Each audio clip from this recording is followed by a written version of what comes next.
Hey guys, how's it going? OPB here, coming at you with a quick video. This is part 2 of the Ukrainian underground, right? The Wolverine, as it were. And part 1 of this series, well, it's going to be a 2-part video. 2-part series. At a minimum, there might be more. I discussed a short bit about what I would do as a Ukrainian citizen if I was overrun by the Russians, and possible things to think about. So this one I'm going to go as I'm not overrun, okay? Let's say the Ukrainian armed forces somehow managed to pull a horseshoe out of their butt and they stopped the Russian advance, and now it's a stalemate, okay? I'm operating out of unoccupied zone. We'll call it free Ukraine.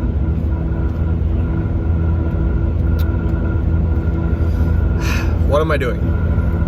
Well, where I left off in the last video, where I said if you are overrun, maybe you can be the eyes and ears. What I'm gonna do is I'm gonna start trying to link up with those guys. If there's groups of people that are behind enemy lines that are overrun that can be my eyes and ears, and so I can know what's back there without having to go back there, even better, right? That's force multiplier. Information is ammunition.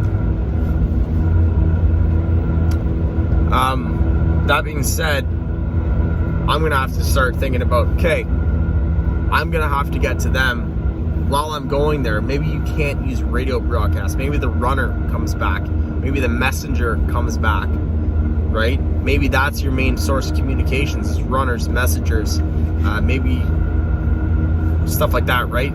But you got to remember that these people can be intercepted. It was a big problem with the French underground. They were sending messengers and stuff like that, and they were getting caught and found out and stuff like that, right?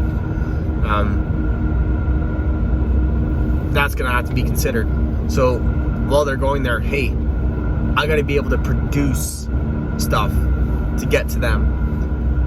Whether that's, I don't know, maybe you're a high-tech tribe, you can CNC machine AK parts to keep theirs running, because, or whatever. Maybe they need some new shovels, right? Can you get them shovels? Hey, I need a couple of rakes. Can you get them rakes? Hey, the handle of my axe broke. Can you bring me a handle? Hey, we're running low on potatoes. Can you bring us potatoes? Can you produce food? Right?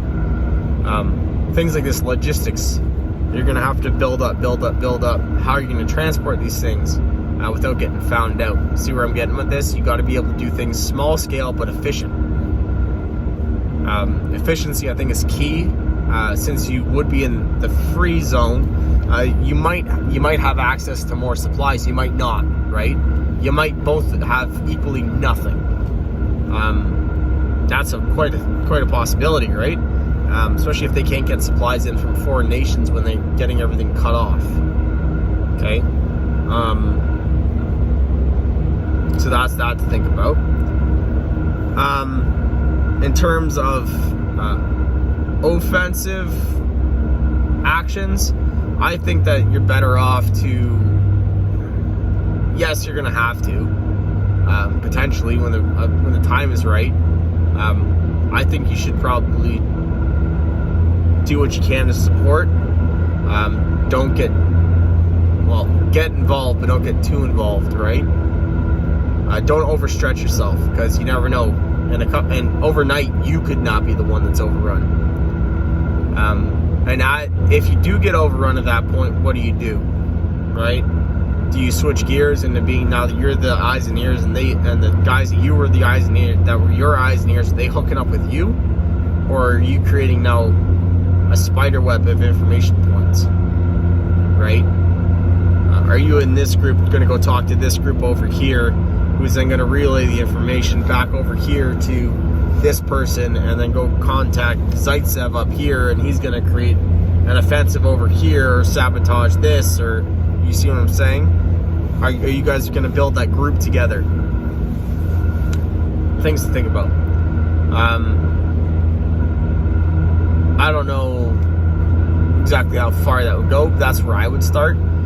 basically logistics, producing, supporting people behind enemy lines, building a network, again, reinforcing that network, growing that network, creating new contacts, maybe aiding in some deception or false attacks or stuff like that, or for not attacks, but maybe kind of, like force their hand at stuff, force them to reallocate assets from one spot to another. Maybe you do like they did in the movie Red Dawn, right? Maybe you take out a train track or something like that, or maybe they dust the wings off the old Yak 38s and you throw the old stick grenade into the intake, right?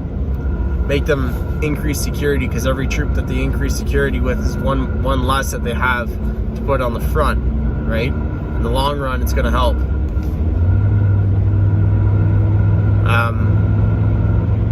So that's where I would go. That's where I would start, and take it from there. Thanks for watching. This is OPB. Don't forget to like, share, and subscribe. OPB out.